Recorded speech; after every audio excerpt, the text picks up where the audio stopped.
At 8:14 in the morning on January 5, 1943, Lieutenant Red Cochran stood behind a 5-inch anti-aircraft gun on the cruiser USS Helena, watching 4 Japanese dive bombers pull away from their attack run. The bombers had already struck. One had scored a direct hit on the New Zealand light cruiser Achilles sailing alongside. The raid was over. The Japanese were leaving. Most gunners would have let them go. Cochran did not let them go. He ordered his gun crew to open fire on the retreating aircraft. It was almost a casual decision, an afterthought really. The bombers were already at extreme range, small dots shrinking against the morning sky over Guadalcanal. Hitting them with conventional anti-aircraft fire would require either incredible luck or divine intervention. Cochran had neither. What he had was something the Japanese did not know existed. His gun crew fired 3 salvos. One of those shells passed within 70 feet of a fleeing Aichi D-3A dive bomber and exploded without ever touching it. The bomber disintegrated in mid-air. The Japanese pilot never knew what killed him. Neither did Japanese intelligence. Neither did most of the American sailors watching from nearby ships. They had just witnessed the combat debut of one of the most closely guarded secrets of the Second World War, a weapon so classified that its very existence was protected at the same level as the atomic bomb. It was called the proximity fuse, and it would change the nature of warfare forever. To understand why this small device mattered so much, you have to understand what anti-aircraft warfare looked like before it existed.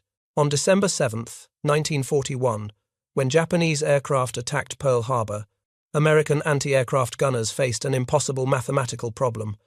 To shoot down an airplane with a conventional artillery shell, you had to hit it directly, not near it, not close to it. You had to physically strike a moving target traveling at hundreds of miles per hour with a projectile you had fired seconds earlier. The odds were terrible. Military analysts estimated that it took between 1,000 and 2,000 anti-aircraft shells to bring down a single enemy aircraft. Some estimates ran even higher. 20,000 rounds per kill was not unheard of during the early months of the war. The problem was not the guns. American 5-inch anti-aircraft guns were accurate and powerful. The problem was the fuses. Every artillery shell needs a fuse to detonate it. Before the proximity fuse, anti-aircraft shells used one of 2 types. Contact fuses exploded when the shell physically struck something. Time fuses exploded after a preset number of seconds, detonating the shell at what gunners hoped would be the right altitude. Both had fatal limitations. Contact fuses required a direct hit on a fast-moving target, no larger than a truck flying through 3-dimensional space at speeds approaching 400 miles per hour. The mathematical probability of such a hit was vanishingly small. Time fuses were slightly better but still deeply flawed. Gunners had to estimate the altitude and distance of incoming aircraft, calculate how long their shells would take to reach that point, and set mechanical timers accordingly. If their calculations were off by even a fraction of a second, the shell would explode too early or too late. Either way, it would miss. During the attack on Pearl Harbor, American anti-aircraft batteries fired thousands of rounds into the sky. They shot down exactly 0 Japanese aircraft with conventional anti-aircraft fire. The handful of enemy planes destroyed by ground fire were hit by machine guns at close range or by pure luck. But the failure of American anti-aircraft guns that morning caused another tragedy that few people remember. Many of those thousands of shells fired into the sky over Pearl Harbor were equipped with time fuses that malfunctioned or were improperly set. Instead of exploding in the air, they fell back to Earth and detonated in the streets of Honolulu. 5-inch naval shells, weighing 55 pounds each, crashed into residential neighborhoods and exploded on impact. 49 civilians died that day. 32 of them were killed not by Japanese bombs but by American anti-aircraft shells that fell back into the city. Entire families were wiped out. A 3-month-old infant named Janet Yumiko Ota was killed along with her mother and aunt when a shell struck their home. A restaurant owner named Jitsuo Hirasaki died with his 3 children, a 14-year-old cousin, and several customers when a shell flew through the window of his diner and exploded. The youngest victim was 3 months old. The oldest was 50. The American military killed more civilians in Honolulu that morning than Japanese pilots did. This was the brutal reality of anti-aircraft warfare in 1941. Your shells either missed the target entirely or fell back to earth and killed your own people. There was no good option. There was only the terrible mathematics of chance. But in a laboratory in Washington, a physicist named Merle Tuve believed he could change those mathematics. Tuve was not a military man. He was a scientist at the Carnegie Institution's Department of Terrestrial Magnetism, a research facility that had nothing to do with weapons development. Before the war, Tuve had studied cosmic rays and the Earth's magnetic field. He had no background in ordnance, no experience with artillery, no expertise in military technology. What he did have was a radical idea. What if you could build a fuse that did not require a direct hit? What if the shell itself could sense when it was close to a target and detonate automatically? What if you could essentially make the target 50 times larger by eliminating the need for physical contact? The concept was not entirely new.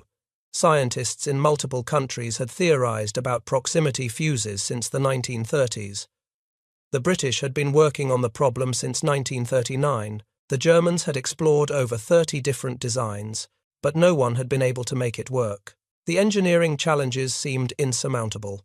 A proximity fuse would essentially need to be a tiny radar set, a complete radio transmitter and receiver small enough to fit in the nose of an artillery shell. It would need to survive being fired from a gun, an event that generates forces of 20,000 times the force of gravity. It would need to withstand spinning at 25,000 revolutions per minute as the shell traveled through the air.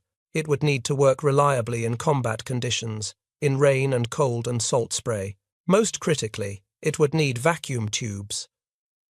In 1940, before the invention of solid-state electronics, all radio equipment depended on fragile glass vacuum tubes. The idea of a vacuum tube surviving the violent forces inside a gun barrel seemed absurd. Glass tubes shattered if you dropped them on the floor. How could they possibly survive being fired from a cannon? In August of 1940, Vannevar Bush, the head of the newly formed National Defense Research Committee, gave Tuve the job of figuring it out. Bush assigned him a small team and a code name. They would be called Section T. The T stood for Tuve. Tuve's first act was to post a series of rules on the laboratory walls. They read like the commandments of a man who understood that lives depended on speed. I don't want any damn fool in this laboratory to save money. I only want him to save time. Shoot for an 80% job. We can't afford perfection. Don't try for an A. In a war, D is necessary and enough, but an F is fatal. The best job in the world is a total failure if it is too late. Our moral responsibility goes all the way to the final battle use of this unit. Its failure, there is our failure, regardless of who is technically responsible.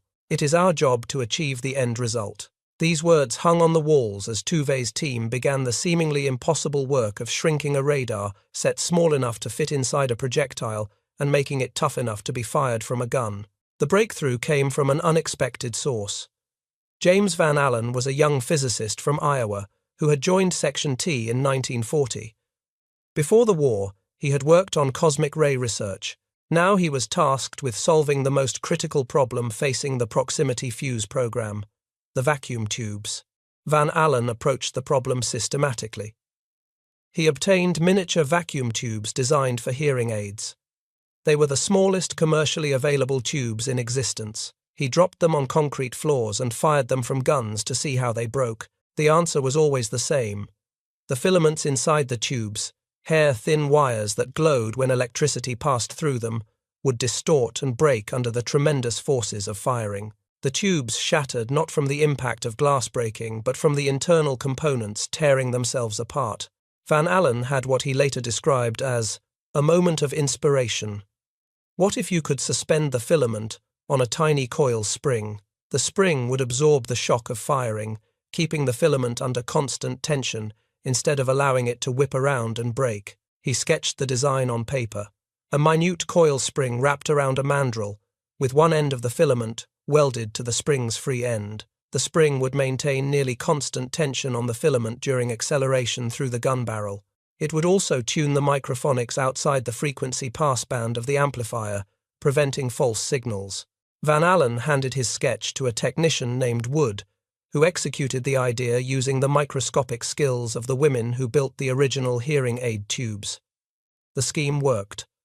The tubes survived, but the vacuum tubes were only one of dozens of engineering problems that had to be solved. The fuse needed a power source. Conventional batteries of the era were too large and too unreliable. They went flat, sitting on warehouse shelves, making them useless for ammunition that might be stored for months before being fired. The National Carbon Company, predecessor of Union Carbide, developed a revolutionary solution. They created a battery that remained inert until the moment of firing. A glass ampule filled with electrolyte was surrounded by stacked metal plates. When the shell was fired, the tremendous acceleration shattered the ampule. The spinning motion then forced the electrolyte outward into the plates, creating a working wet cell battery in a fraction of a second. This reserve battery had an almost indefinite shelf life. Ammunition could be stored for years without losing effectiveness. The battery would activate only when needed, providing reliable power to the fuse electronics during the shell's brief flight. Safety presented another critical challenge. The fuse contained a detonator connected to the main explosive charge. If it activated prematurely, the shell could explode inside the gun barrel or immediately after leaving the muzzle, killing the gun crew and damaging the weapon. Engineers designed multiple safety mechanisms. The battery would not activate until several milliseconds after firing, ensuring the shell had traveled far from the gun before power reached the detonator circuit. The spinning motion of the shell was used to arm secondary safety devices. Intentionally misaligned components would only lock into firing position after the shell had spun up to full speed. Early testing revealed unexpected problems. The fuses sometimes detonated prematurely, exploding long before reaching their targets. Investigation revealed that the oscillator tubes were picking up interference from their own filaments. The double filament design originally used created beats between the two filaments, generating microphonic noise within the audio frequency passband of the amplifier. This noise could trigger false detonations. The solution required switching to a single filament oscillator tube. It was a small change, but it took months to identify the problem and implement the fix. Every such delay meant more American sailors dying under Japanese air attack. Testing was conducted at multiple sites across the country. The Naval Proving Ground at Dahlgren, Virginia hosted thousands of test firings over the Potomac River. Shells were fired at aircraft suspended between towers at a facility near Socorro, New Mexico. Kirtland Air Force Base conducted almost 50,000 test firings between 1942 and 1945. Each test revealed new problems to solve. Moisture infiltration caused circuit failures. Heat from the firing damaged components. The tremendous centrifugal forces of spinning distorted the antenna geometry. One by one, the engineers found solutions. They potted the electronics in wax and oil to equalize stresses. They strengthened mounting points. They refined the manufacturing tolerances until the fuses could survive conditions that would destroy any civilian electronic equipment. The Sylvania Electric Company proved essential to the program. Their expertise in miniature vacuum tube manufacturing, developed for the hearing aid industry, gave them unique capabilities. Sylvania established multiple production facilities specifically for proximity fuse components, including a plant in Ipswich, Massachusetts, where hundreds of women assembled the delicate tubes by hand. These women worked under extraordinary secrecy. They were searched entering and leaving the plant. They could not bring purses or personal items into the work area. Even the local police and fire departments were forbidden from entering the building. Many worked the entire war without knowing what they were making. Some thought they were building light bulb components. Others assumed it was some kind of radio equipment. One woman who worked at the Ipswich plant later described her experience. "We were told it was important war work," she said. "We were told lives depended on us doing it right, but we were not told what it was. Not until after the war ended did we learn we had been building the proximity fuse." The secrecy extended throughout the production chain. Over 2,000 suppliers and sub-suppliers contributed components, from powder manufacturers to machine shops. Most had no idea how their parts would be used. The compartmentalization was deliberate. If any single worker or company was captured or compromised, they could reveal nothing useful to the enemy. By late autumn of 1942, the first Section T radio proximity fuses were coming off the production line. Each fuse contained approximately 100 to 30 miniaturized electronic parts, including 5 of Van Allen's spring-loaded vacuum tubes. The entire assembly fit in the nose cone of a 5-inch naval shell. The fuse worked on a simple principle. A small radio transmitter inside the fuse continuously broadcast a signal using the shell's metal body as an antenna. When that signal bounced back from a nearby target, a receiver detected the reflection. As the shell approached the target, the reflected signal grew stronger. When it reached a predetermined threshold, typically around 70 feet from the target, the receiver triggered a thyrotron tube that acted as an electronic switch. This released electrical energy stored in a tiny capacitor, which set off a detonator, which exploded the main charge. The shell did not need to hit the target. It only needed to get close. A near miss became a kill. The Navy tested the new fuse in August of 1942 aboard the light cruiser USS Cleveland during its shakedown cruise in the Chesapeake Bay. The targets were 3 small pilotless drones under remote radio control. Operators made the drones perform evasive maneuvers, banking and diving to simulate enemy aircraft. The gunners brought down all 3 drones on the first day of testing. They used only 4 bursts of proximity-fused ammunition. The Navy cancelled the remainder of the scheduled 2-day test. There was nothing left to prove. Production began immediately. Crosley Corporation, RCA, Eastman Kodak, General Electric, and McQuay Norris all received contracts to manufacture the fuses. Eventually, over 100 American factories would participate in the program, employing thousands of workers, most of them women who assembled the delicate components by hand. The workers were not told what they were making. The proximity fuse program had a security classification equal to the Manhattan Project. Employees were searched when they entered and left the plants. They were forbidden from discussing their work with anyone, including family members. Many spent the entire war assembling tiny radio components without ever knowing their purpose. By the end of 1942, the Navy had 5,000 rounds of proximity-fused ammunition ready for combat. They shipped them to the Pacific Fleet at Pearl Harbor under heavy guard. James Van Allen himself received a spot commission as a lieutenant junior grade in the Naval Reserve and traveled to the Pacific to train gunnery officers in the use of the new weapon. There was one critical restriction. The proximity fuse could only be used over open water, where unexploded shells would fall into the ocean and sink beyond enemy reach. The combined chiefs of staff were terrified that a dud might be recovered by the Japanese or Germans, who could then reverse engineer the technology or develop countermeasures. The secret had to be protected at all costs. This restriction meant the Army could not use proximity fuses in ground combat. Artillery shells fired over land would inevitably produce duds that might fall into enemy hands, so the revolutionary weapon remained a naval secret, used only in ship-to-ship and ship-to-air engagements far from shore. The fuses were distributed to only 3 ships initially, the carriers Enterprise and Saratoga, and the light cruiser Helena, were identified as the vessels most likely to come under Japanese air attack. Each received a carefully guarded allocation of the new ammunition with strict instructions on its use.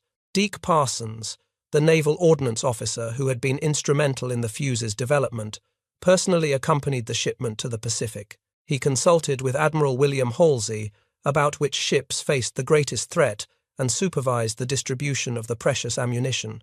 On January 5, 1943, the proximity fuse entered combat for the first time aboard the Helena. Lieutenant Cochrane and his crew brought down that fleeing Japanese dive bomber with a weapon the enemy did not know existed.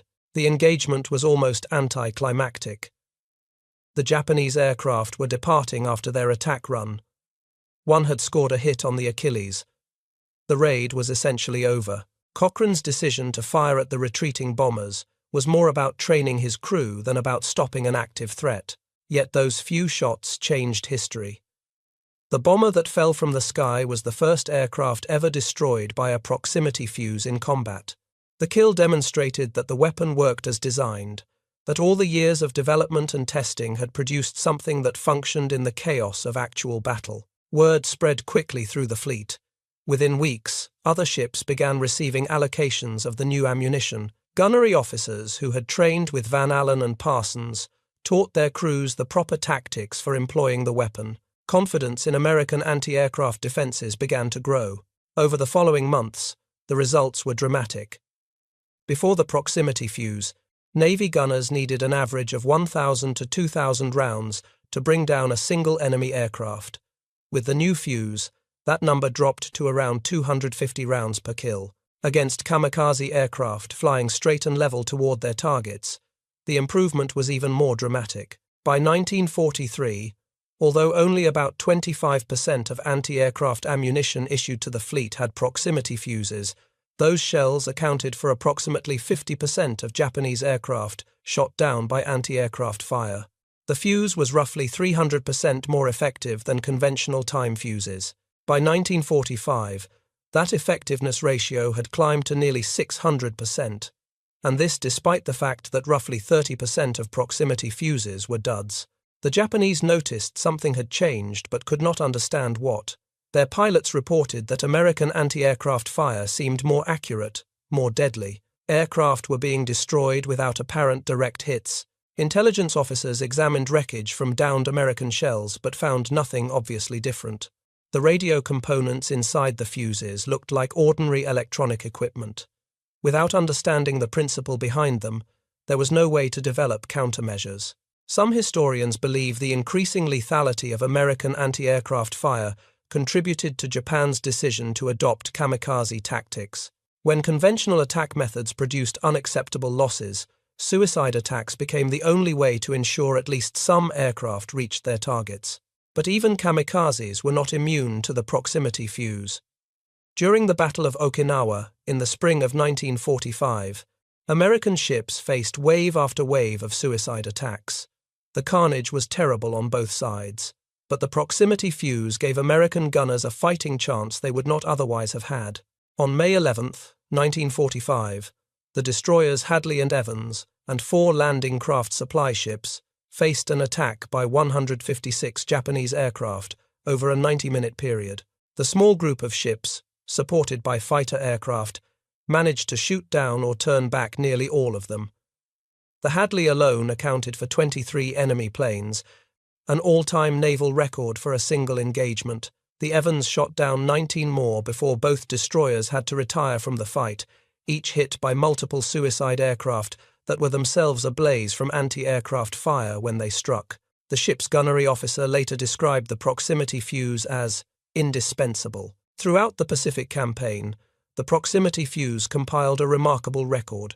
At the Battle of the Philippine Sea in June of 1944, American carrier task forces faced massive Japanese air attacks.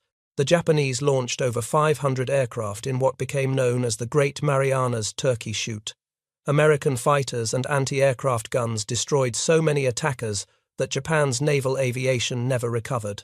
Van Allen himself was present at one of these engagements. He had traveled to the Pacific to train gunnery officers and was standing on the bridge of the battleship USS Washington when a Japanese kamikaze bore down on the ship.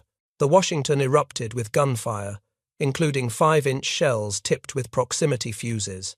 Van Allen watched at least 2 or 3 shell bursts in the vicinity of the attacking plane. Then the aircraft dove into the water several hundred yards short of the ship, destroyed by shrapnel before it could complete its suicide run. The physicist who had invented the shock-absorbing spring that made the fuse possible had just seen his creation save the ship he was standing on. Japanese pilots reported increasingly strange phenomena. Aircraft were being destroyed by explosions that seemed to come from empty air. There was no visible shell strike, no obvious source of the blast. Intelligence officers examined wreckage and interrogated captured American aircrews but could find no explanation. Some Japanese commanders theorized that American shells were equipped with some kind of improved time fuse. Others speculated about magnetic detection systems. None guessed the truth. The concept of a self-contained radar set small enough to fit in a shell nose was simply beyond their technological imagination. Japanese anti-aircraft development had pursued different approaches. They experimented with acoustic fuses triggered by engine sound and electrostatic fuses that detected changes in electrical fields. None proved effective. The radio proximity fuse required a combination of miniaturization, manufacturing precision, and mass production capability that Japanese industry could not match. Germany faced the same fundamental problem. German scientists had been working on proximity fuses since 1930, longer than anyone else. They developed over 30 different designs.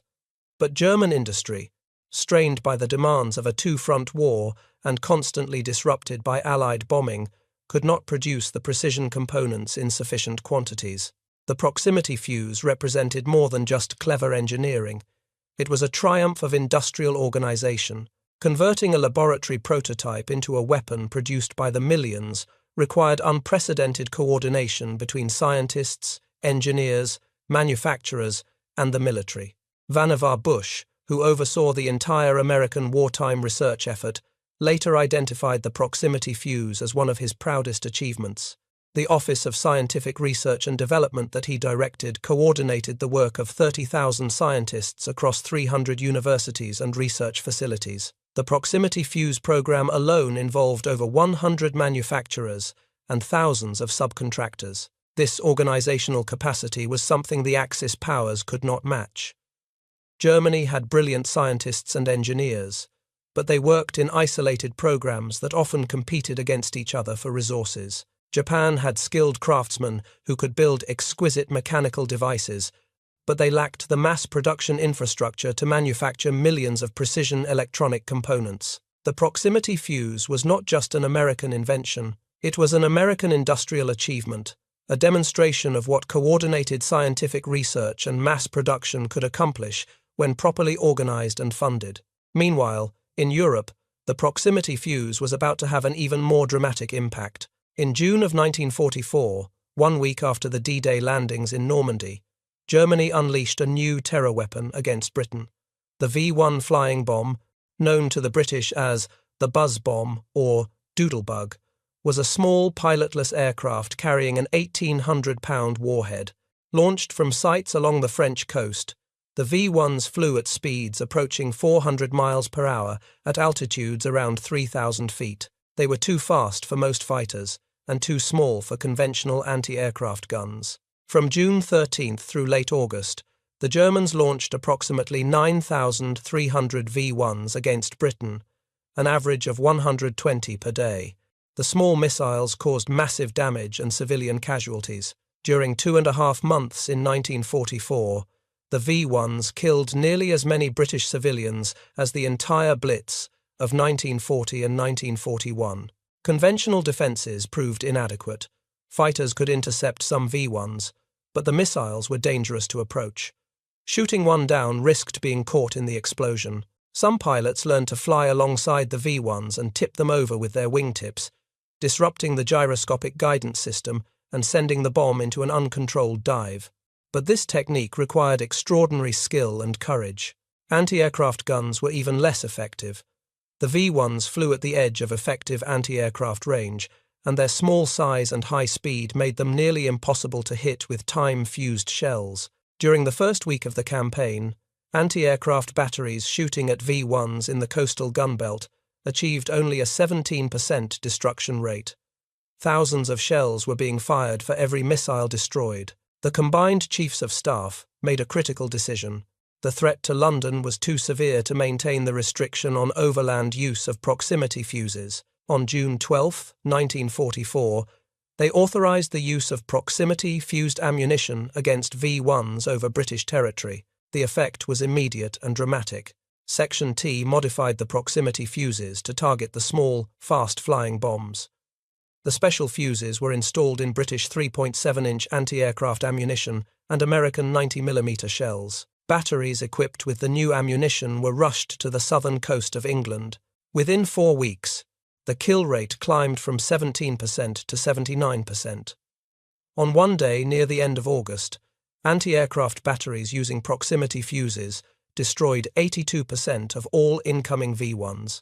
The ammunition expenditure dropped from thousands of shells per kill to around 100.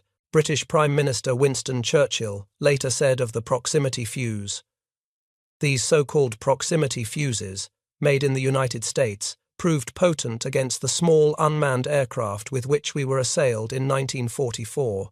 The success against V-1s defending England led to another urgent deployment. After the British 11th Armoured Division captured the crucial port of Antwerp in September of 1944, the Germans redirected their V-1 attacks against this vital logistics hub. Without Antwerp, the Allied armies pushing into Germany could not be supplied. The port had to be defended at all costs. The V-1s launched against Antwerp flew at even lower altitudes than those targeting London, some as low as 1,200 feet. This made them harder to intercept with fighters, but brought them within range of anti-aircraft guns. The problem was that the fuses designed for the higher-flying missiles over England were not optimized for these lower-altitude targets. Section T engineers worked around the clock to modify the fuses for the new threat. The modifications were rushed into production at the Crosley Corporation factory in Cincinnati, Ohio. British Prime Minister Churchill personally authorized a special flight of Lancaster bombers to transport the modified fuses from Cincinnati to Europe. The gamble paid off. When the first wave of modified fuses reached the anti-aircraft batteries defending Antwerp, the results were immediate.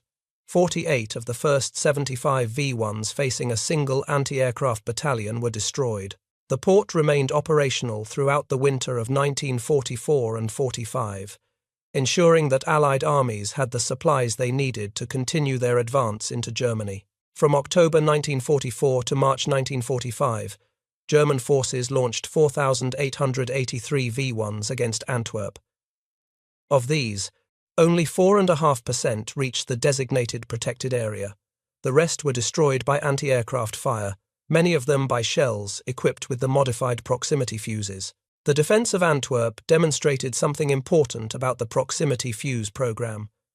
It was not a static achievement, a single invention that worked perfectly from the start. It was an ongoing effort that required constant adaptation to new threats and changing conditions. Section T maintained a rapid development capability throughout the war, modifying and improving fuses to meet each new challenge. But the greatest test of the proximity fuse was yet to come. On December 16, 1944, Germany launched its last major offensive on the Western Front. 300,000 German troops, supported by tanks and artillery, smashed into American lines in the Ardennes forest. The assault, which became known as the Battle of the Bulge, caught the Allies completely by surprise. For 3 days, General Dwight D. Eisenhower had been forbidden from using proximity-fused artillery against ground targets. The restriction on overland use still applied, and the risk of German forces recovering a dud fuse remained a concern. On December 19th, Eisenhower demanded authorization to use the weapon. The situation was desperate. German forces were advancing rapidly. American troops were being overrun. 2 days later, all restrictions were removed. 200,000 shells with proximity fuses, codenamed POZIT, were rushed to the front. On December 16th, General George Patton had attended a demonstration of the proximity fuse. He watched shells of various sizes explode approximately 20 feet above the ground, showering everything below with deadly shrapnel. The results impressed him deeply. Now Patton ordered the new ammunition used against German forces near Echternach in Luxembourg. On the night of December 25th and 26th, American artillery caught a German battalion attempting to cross the Sauer River. The shells detonated 30 feet above the exposed infantry, spraying shrapnel down onto soldiers who had no cover and no warning. By Patton's count, 702 German soldiers died in that single engagement. The infantry called the proximity fuse a Christmas present for the Germans. German prisoners described the attacks as quick, powerful bursts, for which there was simply no defense. The artillery seemed to know exactly when and where they were, seemed to explode at precisely the height needed to kill the maximum number of soldiers. There was nowhere to hide. Even foxholes offered little protection from shrapnel raining down from above. German commanders offered rewards to soldiers who could recover an intact fuse, hoping to understand how the Americans had suddenly developed such deadly accuracy.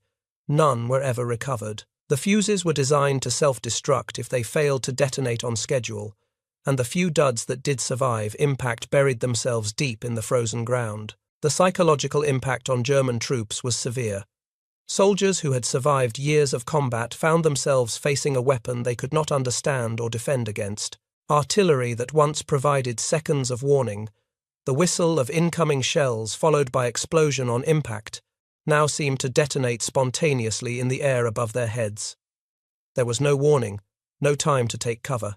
One captured German officer described the effect on troop morale. He said his men had lost confidence in their ability to survive in the open. Every movement between positions, every crossing of open ground, felt like stepping into an execution chamber. The artillery seemed to know exactly where they were and exactly when to explode. The German High Command attempted to analyze captured fragments of proximity-fused shells. They found electronic components but could not determine how they functioned. Some German scientists theorized that the Americans had developed some kind of infrared sensor. Others speculated about acoustic triggers. The true operating principle, a miniature radar sending and receiving radio signals, was never identified. This intelligence failure had strategic consequences. German forces could not develop countermeasures against a weapon they did not understand. Attempts to jam radio signals were ineffective because they did not know which frequencies to target. Efforts to develop decoys failed because they did not know what the fuses were detecting. The Battle of the Bulge marked a turning point not just in the war but in military technology. For the first time, an electronic smart weapon had been used on a massive scale in ground combat. The implications were profound. Artillery was no longer simply an area weapon, useful for suppressing enemy positions, but requiring direct hits to destroy hard targets. With proximity fuses, every shell became a precision weapon, lethal across a much larger area than conventional ammunition. After the battle, Patton wrote to Major General Levin H. Campbell, Jr., the Chief of Army Ordnance. His letter has become one of the most famous endorsements of any weapon in military history. The new shell with the funny fuse is devastating. We caught a German battalion which was trying to get across the Sauer River with a battalion concentration and killed by actual count 702. I think that when all armies get this shell, we will have to devise some new method of warfare. I am glad that you all thought of it first. Patton was right about needing new methods of warfare. The proximity fuse had fundamentally changed the mathematics of artillery combat. Soldiers could no longer assume they were safe in the open between explosions. Every shell was now deadly across a much larger area. Dispersal and concealment became essential survival tactics. Secretary of the Navy James Forrestal offered his own assessment. The proximity fuse has helped blaze the trail to Japan. Without the protection this ingenious device has given the surface ships of the fleet, our westward push could not have been so swift, and the cost in men and ships would have been immeasurably greater. By the end of the war, American factories had produced over 22 million proximity fuses at a cost of approximately $1 billion, roughly $15 billion in today's currency. The cost per fuse dropped from $732 in 1942 to just $18 by 1945 as mass production techniques were refined. The program remained classified throughout the war. Japanese and German soldiers died by the thousands without ever understanding what was killing them. It was not until September 20th, 1945, weeks after Japan's surrender, that the existence of the proximity fuse was revealed to the public. The scientists and engineers who created it received little public recognition. Merle Tuve returned to the Carnegie Institution after the war and resumed his research in geophysics. He never sought fame for his wartime work. James Van Allen went on to discover the radiation belts that bear his name, using instruments launched into space on early American satellites. He became one of the most celebrated scientists of the space age, but few people knew that his first great contribution had been a tiny spring inside a vacuum tube. The Applied Physics Laboratory at Johns Hopkins University, created specifically for the proximity fuse program, continued operating after the war and remains active today. It has developed numerous defense technologies over the decades, building on the foundation laid by Section T. The laboratory's creation itself was a remarkable story. In early 1942, Section T had outgrown its space at the Carnegie Institution. Tuve negotiated an arrangement with Johns Hopkins University to establish a dedicated research facility. The university rented a 3-story building in Silver Spring, Maryland, that had formerly housed a garage on the ground floor and Social Security Administration offices above. This unlikely location became the birthplace of one of America's most important defense research institutions. By 1944, the Applied Physics Laboratory employed over 700 scientists and engineers. D. Luke Hopkins, a member of the Johns Hopkins Board of Trustees, threw the full weight of the university behind the project. Equipment, laboratory space, and administrative support flowed to the FUSE program. The partnership between academic research and military necessity produced results that neither could have achieved alone. The women who assembled the fuses deserve special recognition. In factories across America, from Massachusetts to Ohio to California, thousands of women spent the war years performing microscopic assembly work that required extraordinary patience and precision. They wound tiny coils, mounted miniature vacuum tubes, and soldered connections so small they required magnifying glasses to see. Many developed eye strain and repetitive stress injuries. The work was tedious and demanding, yet they persisted, day after day, knowing only that their work was important to the war effort. When the secrecy was finally lifted in September of 1945, these women learned for the first time that they had helped build one of the war's most important weapons. Some received recognition. Workers at plants that met production quotas were awarded Army-Navy E-Pins, the highest civilian award for wartime industrial achievement, but most simply returned to their pre-war lives, their contribution to victory known only to themselves and their families.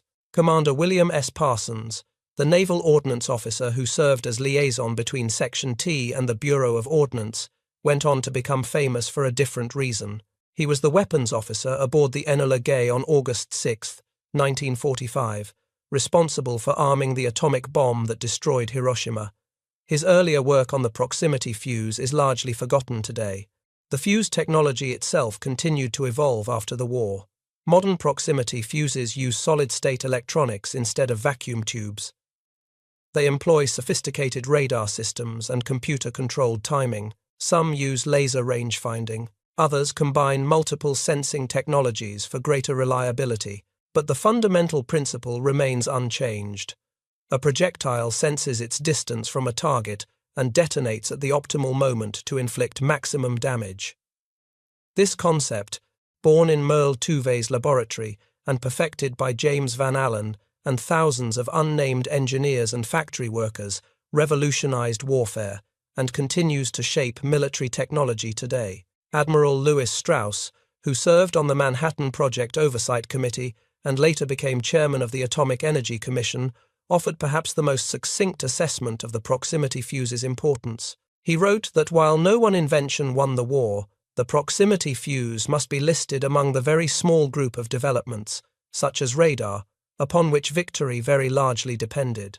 Historian James Finney Baxter III, in his official history of the Office of Scientific Research and Development, wrote that if one looks at the proximity fuse program as a whole, the magnitude and complexity of the effort rank it among the 3 or 4 most extraordinary scientific achievements of the war. Yet the proximity fuse has largely been forgotten by history. The atomic bomb commands far more attention. Radar is widely credited with winning the Battle of Britain. The proximity fuse, despite saving countless lives and changing the nature of warfare, remains obscure. Perhaps this is because the fuse killed rather than threatened. The atomic bomb was so terrible that it ended the war through the mere promise of destruction. Radar provided warning, allowing defenders to prepare, but the proximity fuse simply made death more efficient. It turned near misses into kills. It made artillery deadlier, without making it more visible. There is no monument to the proximity fuse. No museum exhibit tells its story in full. The women who assembled the tiny components by hand in factories across America have mostly passed away, many never knowing what they helped create. But the principle lives on. Modern missiles and smart weapons use direct descendants of the technology developed by Section T. The Patriot missile system that intercepted Iraqi Scud missiles during the Gulf War employed proximity fuse technology. So do most contemporary air-to-air missiles, surface-to-air missiles, and precision-guided munitions. Every time a modern weapon detonates at exactly the right moment to destroy its target, it does so using principles first demonstrated aboard the Helena on that January morning in 1943. The proximity fuse was not glamorous. It was not dramatic.